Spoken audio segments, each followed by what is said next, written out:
तो आप सभी को बहुत सारा नमस्ते। आप लोग कैसे हो कमेंट बॉक्स में बताना। और आज मैंने मेरी किताबें निकाली है क्यों बेचने के लिए। क्योंकि अब मैं यहाँ से कहीं और शिफ्ट कर रही हूँ। यहाँ पे इंडिया में करंटली मैं दिल्ली में हूँ। तो दिल्ली में एटलीस्ट मेरे 15 से 16 साल बीते हैं। मेरी पूरी एजुकेशन दिल्ली में हुई है और अब मैं यहाँ से शिफ्ट कर रही हूँ किसी और देश में, मतलब इंडिया में नहीं, आउट ऑफ इंडिया में जा रही हूँ। तो इसीलिए मैंने अपनी किताबें 2017 से कलेक्ट कर रखा था मैंने किताबें। वो सारी किताबें मैं बेचने के लिए रख रही हूँ। मतलब उसमें वे किताबें हैं जो कागज़, रफली, वर्कशीट हम जो करते हैं वो सारी चीज़ें हैं। हाँ, मोटी मोटी जो किताबें जो लगता है कि हमें किसी को देना चाहिए तो डोनेट कर देना बेहतर होता है। और ऑलवेज़ रिमेंबर कि किताबों में जो सर झुकते हैं वे हमेशा गर्व से उठे रहते हैं। इस चीज़ को कभी नहीं भूलना है। तो वो चीज़ मैं ऊपर थोड़े कपड़े डाल रखा है मैंने सुखाने के लिए। मैंने सोचा यहीं बैठ के रिकॉर्ड कर लूँ। थोड़ी धूप भी लग रही है बट ठीक है। थोड़े से पेड़ पौधे हैं, थोड़े से फ्लावर हैं तो मज़ा आ रहा है इनके साथ बैठ के देखने में। ये भी पौधे हैं जो घर पे लगे हैं, इससे पहले भी आपने देखा होगा। और मेरे यहाँ से शिफ्ट करने की वजह है बाद में डिस्कस करेंगे। और मैं दूसरे देश में जाऊँगी तो आपको जैसे मैंने बोला है कि 1 महीने बाद मैं प्रॉपर अच्छे से ब्लॉग डालूंगी। हालांकि इस ब्लॉग को रिकॉर्ड भी मैं करूँगी, एडिट भी मैं करूँगी, थंबनेल भी मैं डालूँगी। कोई टीम नहीं है मेरा, कोई ऐसा नहीं है कि कोई टीम है जो रिकॉर्ड करे, एडिट करे, बनाए या डाले। कोई चैनल भी मोनेटाइज नहीं है कि मैं किसी को पैसे दे पाऊँ। और करंटली मैं इंडिया में दिल्ली में ही काम करती थी, जहाँ पे वहाँ से आई थिंक ऑफिस में कोई दिक्कत है जिसकी वजह से वहाँ से कर्मचारियों को ये बोला जा रहा है कि आप कहीं और शिफ्ट कर लो, कहीं और देख लो। सो वहाँ से हट गए। सो नाउ हमने कहीं और भी जॉब देखा। मैंने काफ़ी जॉब देखा। इससे पहले मतलब था कि ठीक है जाएंगे पता नहीं, बट जॉब देखा तो एक जगह होल्ड पे है, 2 जगह सिलेक्शन हुआ, बट मेरे लोकेशन से बहुत दूर है और वर्क फ्रॉम होम नहीं दे रहे हैं वो मुझे, क्योंकि मैं दूसरे देश में जाऊंगी तो वहाँ की लैंग्वेज मुझे नहीं आती। तो आई थिंक कुछ दिन, 1 महीना मुझे लगे वहाँ पे सेटल्ड होने में। तो करते हैं, कुछ करेंगे। इसके अलावा जो ब्लॉग आप वहाँ से जो ब्लॉग बना के डालूंगी, आप देखोगे मैं वहाँ की जो ब्लॉग बनाऊंगी वहाँ की लाइफ पे बनाऊंगी। जहाँ मैं जा रही हूँ बहुत ही गांव का एरिया है, मतलब जहाँ पे फैसिलिटी ना के बराबर अवेलेबल होता है। और वो तो नॉर्मल है कि कुछ दूरी पे चलने के बाद चीज़ें हमें मिलती हैं, तो वही सीन है वहाँ पे। तो वहाँ पे मैं जाके जो ब्लॉग डालूंगी नॉर्मली एनवायरनमेंट को लेके होगा, क्योंकि मुझे वहाँ का एनवायरनमेंट बहुत पसंद है। बादल कितने प्यारे लग रहे हैं तो वहाँ का एनवायरनमेंट बहुत अच्छा लगता है, शांत है, ग्रीन बहुत सारा ग्रीनरी है वहाँ पे, पेड़ पौधे बहुत सारे हैं। और जो ब्लॉग वहाँ पे होगा वो लोकल लैंग्वेज को लेकर के होगा, इंटरनेशनल लैंग्वेज को लेकर के होगा। वहाँ के लोगों का रहन सहन, ट्रेडिशन, खान पान, बोलने का तरीका, रहते हैं। हम हर फेस्टिवल्स मनाते हैं। इंडिया में भी, इंडिया से भी मोस्ट फेस्टिवल उस देश में मनाया जाता है। तो बट हम पूजा करने का तरीका है, यही तो डाइवर्सिटी है ना इंडिया की। और यही हर देश की डाइवर्सिटी है जो उसको अलग बनाती है। चाहे पूजा पाठ के तरीके हों, खान पान के हैं, रहन सहन के हैं, वो सारी चीज़ें क्या है भाई, डिफरेंट है। तो उन चीज़ों को लेकर के ही मैं ब्लॉग बनाऊंगी। और रही बात काम की, तो मुझे लगता है 1 महीना मुझे दिक्कत नहीं होगी, क्योंकि मैं कहीं वैसे भी घूमना प्रीफर नहीं करती। मैं कहीं घूमने जाना पसंद नहीं करती। लेकिन ब्लॉग के लिए वहाँ पे जब बनाऊंगी तो आपको मेरे ही गाँव में, जहाँ मेरा घर है, उस देश में घर है जो जहाँ जहाँ मैं रहूँगी वो बहुत अच्छा है। आपको उतना एनवायरनमेंट बहुत ज़्यादा सफिशेंट लगेगा मेरे हिसाब से, कि आप देख पाओगे, सुन पाओगे और चीज़ों को समझ पाओगे। सो बहुत अच्छा लगेगा। और मेरे यहाँ से शिफ्ट करने की वजह बहुत बड़ी है। इतना आसान नहीं है दिल्ली छोड़ के जाना, जिसमें 18 साल 20 साल, मतलब ये था जब से मैंने होश संभाला तब से मेरे जितने भी फेस्टिवल्स थे और जितनी भी चीज़ें थी मैंने दिल्ली में ही करी है, इंडिया में ही करी है। तो इतना आसान नहीं है। थोड़ी सी इमोशनल है कि ठीक है जा रहे हैं, अब तो जाना है तो सीधे या तो शादी के बाद कहीं जाना है, अदरवाइज भविष्य में कुछ बनना लिखा होगा तो वो करेंगे। और रही बात रील्स बनाने की, वीडियो डालने की, तो ये ऐसे प्लेटफॉर्म्स हैं जहाँ पे आप अपनी क्रिएटिविटी को दिखाते हो और इनकम करते हो। करंटली आप देखोगे नेपाल में इतने टाइम आंदोलन चल रहा है क्योंकि वहाँ पे 26 आई थिंक 22-26 ऐसे सोशल मीडिया ऐप हैं जिनको वहाँ की गवर्नमेंट ने बैन कर दिया है और वहाँ की यूथ सड़कों पे निकली है। और सबसे बड़ी बात, अगर नेपाल की जनसंख्या 3 करोड़ भी है तो वहाँ की गवर्नमेंट उनको जॉब नहीं दे पा रही है, खिला नहीं पा रही है। वहाँ के लोग मजबूर हो जा रहे हैं दूसरे देश में माइग्रेट करके जाने के लिए, खाने के लिए। वहाँ पे बेरोजगारी इतना है कि क्या ही बोलें। ऐसे में सोशल मीडिया ऐप से कितने लोगों की इनकम चलती थी जो चलाते थे।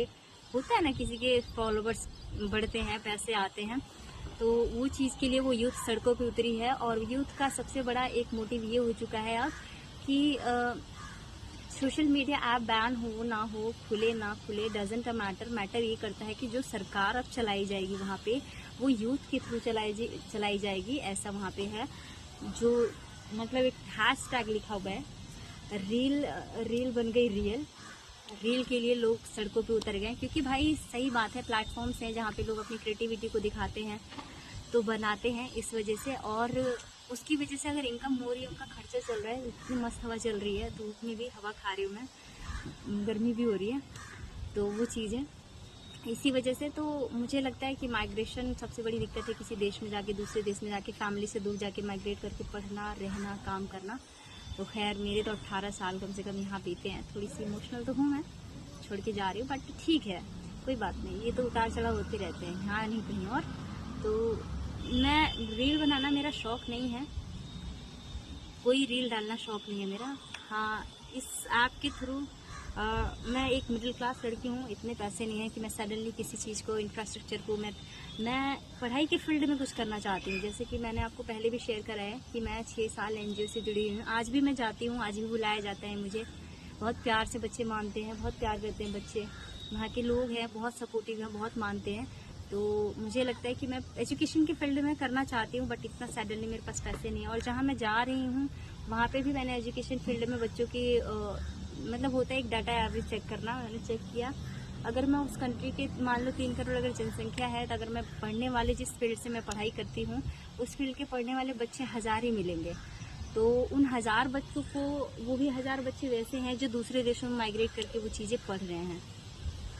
तो वहाँ पे दिक्कत हो गई मुझे। दूर दूर तक मैंने काफ़ी लोकेशन चेक किया कि कहाँ मैं कर सकती हूँ, कहाँ मैं, तो एक लोकेशन आया है नज़र में, बट वो मेरी लोकेशन से बहुत दूर पड़ गया है, जिसकी वजह से मैं थोड़ी सी डिस्टर्ब हूँ, स्ट्रेस है अंदर। कोई एग्ज़ाम क्रैक नहीं होता भाई। देखो एक चीज़ और, कि कोई एग्ज़ाम क्रैक नहीं होता दैट मीन कि मतलब आप में ही कहीं ना कोई कमी रह गई है, आपने ही कोई कमी छोड़ी है, इसी वजह से आपका एग्ज़ाम क्रैक नहीं हुआ।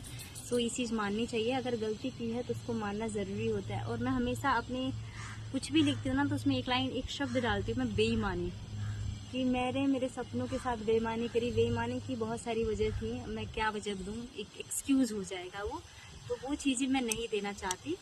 तो वो सारी चीज़ें हैं। तो मैं एजुकेशन की फील्ड में बच्चों के लिए बहुत कुछ करना चाहती हूँ सडनली, लेकिन इतने पैसे नहीं हैं कि मैं इन्वेस्ट करके कुछ करूँ बच्चों के लिए। बट मैं जहाँ तक होगा, अगर इस चैनल के थ्रू आप लोग सपोर्ट करते हो, चैनल मोनेटाइज होता है, तो ज़रूर मैं बच्चों के लिए करूँगी, क्योंकि मेरा इंटरेस्ट पूरा पढ़ाई में है। थोड़ा पढ़ती हूँ, ज़्यादा पढ़ती हूँ, पूरे मन से पढ़ती हूँ, काम करती हूँ, जो भी करती हूँ विद लॉयल्टी करती हूँ। कहीं भी जो भी जहाँ भी जिस एक होता है ना कि सब्जेक्ट वाइज लैंग्वेज होते हैं, तो मैं डिपेंड करता है काम कौन सा है, उस काम के प्रति मैं पूरी लॉयल्टी निभाती हूँ, सारी चीज़ें करती हूँ। बट इवन ठीक है, नहीं एग्ज़ाम क्रैक हुआ तो बात की बात है, ऐसा नहीं है कि समय निकल गया, एग्ज़ाम तो दूंगी। अब अगर नहीं लिखा होगा, हो सकता है कि कमी हो मेरे अंदर, नहीं होगा तो बात की बात है। बट इस ब्लॉग के, इस चैनल के थ्रू अगर मैं कभी इनकम करूँगी, आप लोगों का सपोर्ट रहा, आप लोगों ने सपोर्ट किया, मेरी वीडियोस को लाइक किया, शेयर भी किया, तो अगर कभी मेरा चैनल मोनेटाइज हुआ तो ऑफकोर्स मैं स्टूडेंट्स के लिए, उन बच्चों के लिए बहुत कुछ करना चाहूँगी जो दूर दराज में रहते हैं। इनफैक्ट जिस NGO से मैं जुड़ी हुई हूँ, उस NGO में भी वो बच्चे आते हैं जो ऑर्फन्स हैं या फिर जो झुग्गी झोपड़ियों में रहते हैं। एक एरिया है बहुत मतलब गरीब वाला है, हम उन लोगों को पढ़ाते हैं। सैटरडे, फ्राइडे, संडे हम उनकी एक्टिविटी करते हैं। जिस फील्ड में बच्चे तेज हैं, उस फील्ड में हम उनको लोगों को चीज़ें कराते हैं। तो मैं आगे चल के बहुत करना चाहती हूँ। एक है कि मरना कब है ये पता नहीं, किसी का कंफर्म नहीं है कि कब कौन मरेगा, पता नहीं, मेरा भी पता नहीं, किसी का पता नहीं, आपको भी नहीं पता, सबका वही मंजिल है, बट जाने में समय लगता है। सो जब तक है, और जब तक एक होता है कि एक उम्र के बाद क्षमता ख़त्म हो जाती है, अभी इतनी क्षमता मेरी ख़त्म नहीं हुई है, मैंने बहुत किया है, और आगे भी करूँगी, और जब तक हिम्मत रहेगी तब तक करूँगी। तो आज नहीं तो कल अगर सपोर्ट से आप लोगों के चैनल मोनेटाइज होते हैं तो ऑफकोर्स उन जो भी पैसे आएंगे उससे मैं उन बच्चों के लिए करूँगी जो बच्चे दूर दराज में रहते हैं, जो पढ़ नहीं पाते, जो सपोर्ट करते हैं, जो कहते हैं करते हैं, किताबें हैं, कुछ भी हो। नमस्ते, मेरा भाई है। मैं इन लोग को मना करते हैं मेरे पैर मत छू, ये लोग पैर छू के जाते हैं। हालांकि हमारी संस्कृति का एक हिस्सा है, बहुत अच्छा है। मैं क्या बोलूँ अब, मैं काफ़ी इमोशनल हूँ, इस बीच बिल्कुल बोलती हुई बंद है मेरी। और रही बात वर्क फ्रॉम होम की, तो जैसा मैंने आपको बताया 2 जगह सिलेक्शन भी हुआ, बट वो मेरे लोकेशन से दूर है, वर्क फ्रॉम होम नहीं दे रहे हैं, मैं यहाँ रहने वाली नहीं हूँ। सो काम की रही तो काम की, अगर सोशल मीडिया अगर मैं ऐप यूज़ करती हूँ, आप सपोर्ट करते हो, चैनल मोनेटाइज होते हैं, तो हो सकता है मैं कुछ करूँ आगे।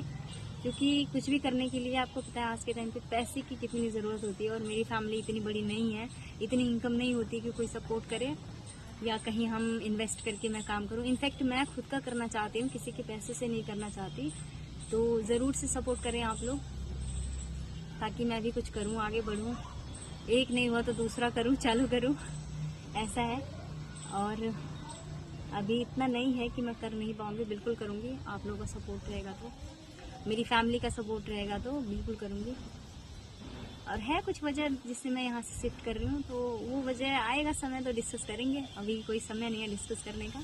इस वजह से यहाँ पे मैंने काम किया, एक्सपीरियंस बहुत अच्छा था मेरा। एक वीडियो में लास्ट में मैं जब वहाँ एंट्री कर लूँगी तब एक वीडियो शेयर करूँगी मेरा दिल्ली में, मेरा इंडिया में क्या एक्सपीरियंस रहा, सारी चीज़ें। और अब काम देखना है, काम मिलता है तो ठीक है। हालांकि है बुक रिव्यू का, जैसे कि मैं पढ़ाई की ही फील्ड में काम करती हूँ। और एक चीज़ और कि पढ़ाई की फील्ड में काम करती हूँ तो मैथमेटिक्स है, रीजनिंग है, साइंस है, इनको छोड़ के मैं काम करती हूँ। ये मेरे सब्जेक्ट से बाहर है, ये मेरी समझ से बाहर है। हाँ, मैथमेटिक्स रीजनिंग मैं जो एग्ज़ाम्स देती हूँ उसमें आता है, तो मैं इनको उतना करती हूँ कि जितना मुझे आए, जितना मैं पेपर में क्रैक कर सकूँ उतना मैं करती हूँ। सो वो चीज़ है। तो आप लोग भी अगर वर्क फ्रॉम होम मुझे देना चाहते हो, तो पढ़ाई के फील्ड में अगर कोई काम देना चाहते हो तो कोर्स देना, मैं बिल्कुल करूँगी। मैं कितनी पतली सी हूँ, मेरी नसें नज़र आ रही हैं बहुत। असल में मेरे को खाना बिल्कुल अच्छा लगता, बहुत रेयर है कि मैं खाती हूँ, ज़्यादा खाती वाती नहीं हूँ। एक टाइम के बाद हो जाती है टेंशन, हम दूसरों को बोलते हैं कि टेंशन मत लो, तो वो चीज़ है। अब वही चीज़ है मेरे दिमाग में भी, टेंशन। एक तो है लड़की सबसे बड़ी बात तो यही है। पढ़ने लिखने के बाद सिर्फ अगर कुछ नहीं हो रहा है तो एक है रास्ता, शादी कर लो, ठीक है, कर लिया, बट मन सेटिस्फाई नहीं होगा। अगर मैं पढ़ी लिखी नहीं होती या ज़्यादा नहीं पढ़ी लिखी होती तो मन सेटिस्फाई होता। एक होता है कोई काम करते हो आप तो प्रॉपर काम करो। अगर मैं शादी करती हूँ तो अगर मैं कुछ नहीं करती लाइफ में तो एक संपूर्ण गृहिणी के सारे लक्षण होने चाहिए। क्योंकि कोई भी काम आप करो, जिस भी पोस्ट में रहो, उस पद का पूरा, चाहे वो गृहिणी हो, चाहे आप किसी प्रशासन में हो, कोई भी पद है आपका, उस पद की गरिमा को बनाए रखना आपका काम है। तो मुझे लगता है कि अभी मैं संपूर्ण गृहिणी के लिए तैयार नहीं हूँ, क्योंकि मन में कहीं ना कहीं बहुत सारी चीज़ें हैं चल रही हैं। तो इस वजह से शादी के लिए तो अभी नहीं सोचा। सोच रही हूँ कुछ करूँ, 1-2 साल में कुछ होता है तो ठीक है, अदरवाइज देखेंगे। तो बस यही चीज़ें हैं मेरे साथ। बाकी रेनू की दिनचर्या से जुड़े रहें।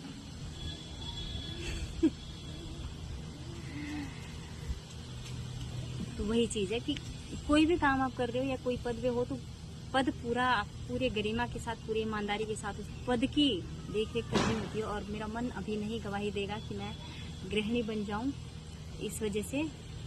तो आप लोग ज़रूर सपोर्ट करना मुझे, ताकि मैं आगे बढ़ूं और कुछ करूं। देखो प्रोजेक्टर जा रहे कितने सारे। लोकेशन मेरी अब चेंज हो जाएगी यहाँ से, तो मैं जाऊँगी तो वहाँ की सारी चीज़ें आपको दिखाऊँगी।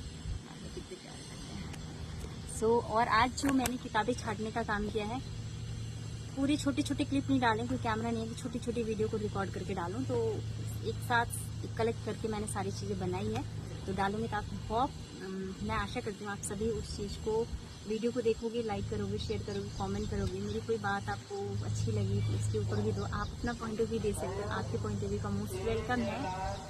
सो bye bye, take care, have fun. मिलते हैं नेक्स्ट ब्लॉग में विद अदर टॉपिक। और मेरे चैनल पे आपको बहुत इंटरेस्टिंग टॉपिक्स पे ब्लॉग मिलेगा। अगर आप लोग भी कोई टॉपिक सजेस्ट करते हो कि इस टॉपिक पे ब्लॉग बनाओ आप, तो मैं उस टॉपिक से भी संबंधित ब्लॉग बनाऊंगी। इससे पहले आप देखो ज़रा बादल, देख लो कितने सारे बादल हैं, कितने सारे, कितने क्यूट से लग रहे हैं। तो bye bye, take care, have fun. आप पूरे ब्लॉग को ज़रूर से देखना, एंजॉय करना। ये तो स्टार्टिंग का वीडियो है ना, किताबों के बारे में जो बोला है उसकी चीज़ को भी ध्यान रखना। तो bye bye, take care, must watch, पूरे ब्लॉग को देखना।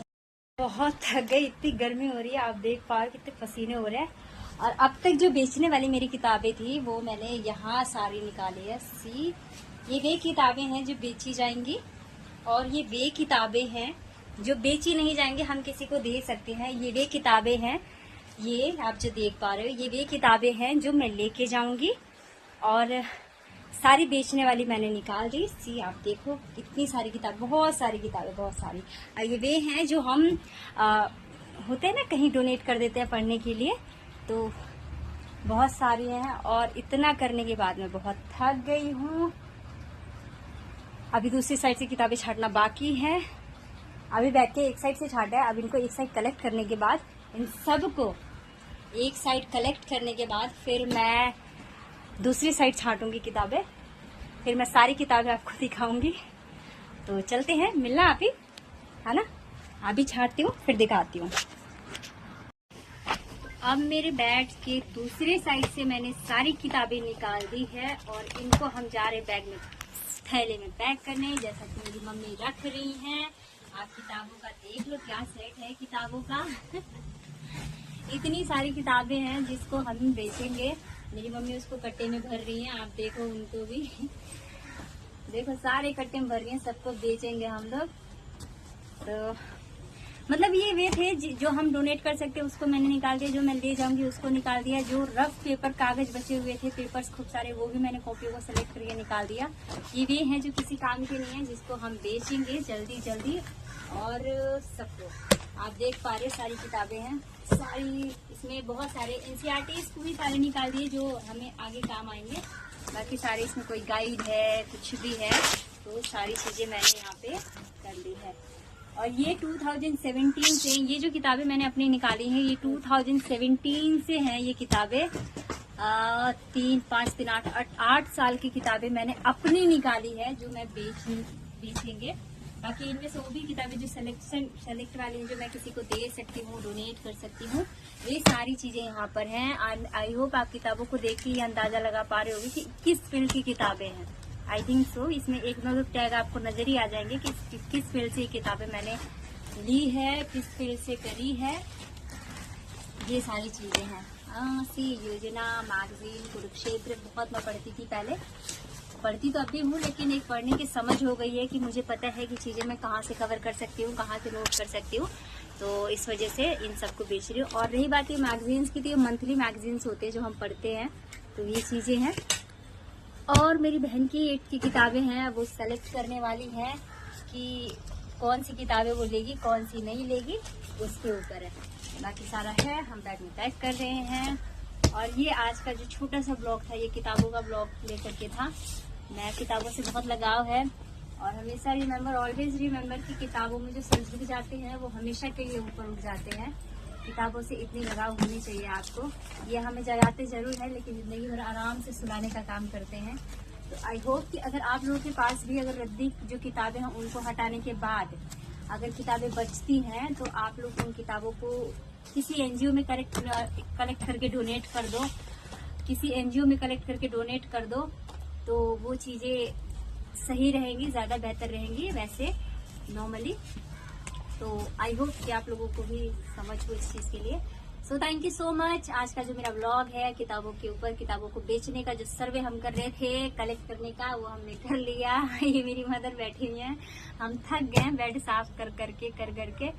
तो अब ये भी किताबें कलेक्ट हो गई जो मुझे बेचना है। और जैसा कि मैं यहाँ से कहीं और शिफ्ट कर रही हूँ, मैंने वजह बताया है आपको इसमें, तो आप लोग पूरी वीडियो को जरूर से देखना। इन किताबों के बारे में आपकी क्या राय है, कौन सी किताबें बेचनी चाहिए, कौन सी किसी एनजीओ किसी संस्थान से आप जुड़े हो जहाँ आपको लगता है कि आपकी किताबें वहाँ प्रॉपर काम कर सकती हैं, वहाँ के किसी स्टूडेंट्स के, बहुत सारे बच्चे ऐसे हैं जो किताब नहीं खरीद पाते या फिर पैसे नहीं होते, दूर दराज में रहते हैं, जो नहीं खरीद पाते कहीं दूर जाके, वे किताबें आप कलेक्ट करके उनको जाके डोनेट कर सकते हो, उनको दे सकते हो पढ़ने के लिए। So thank you so much, bye bye, take care, have fun. आप लोग पूरा देखना, पूरी किताबों को, मेरे पूरे ब्लॉग को देखना। सो अगर वीडियो अच्छी लगे तो कमेंट्स करना, चैनल को लाइक करना, सब्सक्राइब करना, शेयर करना। Thank you so much.